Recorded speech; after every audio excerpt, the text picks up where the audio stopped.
Yay, I'm so excited because tomorrow's my birthday. I'm going to be 55 years young, and I'm going to share something as a present since this is my last time being 54. And that is last Wednesday, we were at the Success Circle, and Nick was sharing something really important, which was your marketing, your numbers might have dipped in the last 2 months just because in the last few years we have noticed this happening. It seems to be something that's like a trend.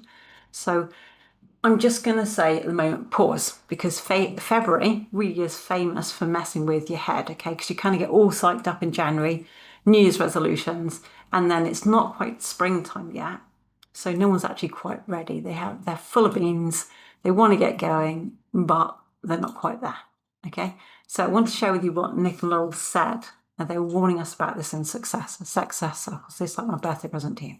January and February are often unusually difficult for smaller businesses because what happens is, and you know this actually, people come off Christmas and New Year and they're usually running out of money and usually in debt, okay? And the world kind of takes a little while to kind of properly wake up again. You kind of feel sluggish, generally overweight. A lot of people drink too much alcohol, so they feel like they're going to spring clean. And, so basically the point is, if things are feeling slow right now, it doesn't automatically mean that your ad's broken or your offer is wrong or that you need to big pivot. So I just want you just to hang on in there. Raise the floor for sure, okay? But sometimes it is just the season.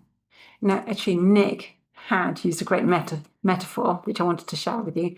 And he said, it's like being a fish in a slightly toxic fish tank, okay? The fish cannot fix the water by swimming harder. You just got to wait for the filter to do its job in a fish tank, okay? So this is the rule for February that we were taught. If you are not crystal clear of what kind of lever to pull, do not start pulling random ones, okay? Do not rebuild your whole funnel. Do not rewrite your whole offer. Do not suddenly jump onto the next brand new strategy because you saw a shiny Instagram reel or whatever. Just stay intentional. Stick to that plan you already have. Make sure that all your clients you have with you already are taken good care of, and make small iterations only. Because you're going to find that it's the small iterations that compound, and you also will see, and if you do a rear view mirror, that the big emotional pivots actually destroy your momentum. And here's another big piece as well, is content timing. Because Nick's noticed a pattern, and he said that we're heading into a season where people actually start getting more receptive towards aspirational content, which means storytelling. So start thinking about this, plan ahead now. Well, mid-February is tomorrow, so from mid-February through to March, April, and kind of part of May, and most of June actually, it's a really good time to practice what we call aspirational messaging, which is stories. And even if you feel a bit clunky at first because you've got to practice that, just keep going, because once you get good at aspirational stories, all the other lenses become easier too. What's a lens, Tina? Lens is like a different aspect of how you can position your content so that it hits every type of person who likes to consume content. So you've got anthropological, people who like to kind of contemplate life, people and things.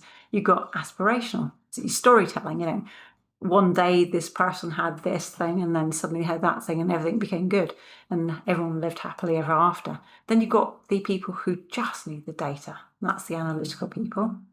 And then you've got the actionable people. They need the steps, okay? Sometimes you're a mix of each, but this time of year, people want to hear the stories. They're all sitting around the fire, I always think. And springtime is almost like a time of starting again, isn't it? Okay, so if you start with, I always think, your stories from people who've got results in the past, just get into the habit of telling those stories. Where were they at the beginning? What was the problem that they had that you could help them solve? And then gather the data for what actually happened, timeframes, where they were at the beginning, what they were stuck on. Get used to telling those stories over and over again. I've got so many good stories now of people who've worked with us that I could just reel them off now, and it's brilliant, but it takes practice. So get practicing now, okay? The sooner you start, the easier it will become. So if you want the simple plan for this week, here it is. 1, assume that February is weird, because it always is. It's my birthday month. Look at me. I'm a bit wacky. Okay. 2, stay steady unless you're really sure that it was a plan that you were always going to be doing in February. Like if you already planned a big change because of data you had from last year and it's part of what you're already doing, just stay where you are. Just what I say, raise the floor. Make sure that your clients are taken care of the best you possibly can. Make sure that they're okay. Make sure to have as many conversations as you can with people. Listen. Follow through with every promise you got, but just don't worry too much, okay? It's been this way for quite a few years now. And 3, just make one small improvement at a time. Decide what that is based upon your immediate constraint, most immediate constraint. Now, I did a piece of content on most immediate constraint a few days ago. So if you want the piece of content and the video to go with that, just comment most immediate constraint. Comment Mick below, MIC, and I will send over the document for finding out your most immediate constraint so you know which small improvement to do. And then the 4, just start practicing your aspirational content right now. Practice telling stories so that people feel inspired about what's happened before and the results that somebody who came to you has got. Because if you get into the flow of doing that, it just will come so naturally and you'll be able to use it as your content. Now, if you want, though, comment the word birthday below and I can send you my simple checklist of what to do when your business kind of feels like it's not working the way it should, but just to work out if it just is a season.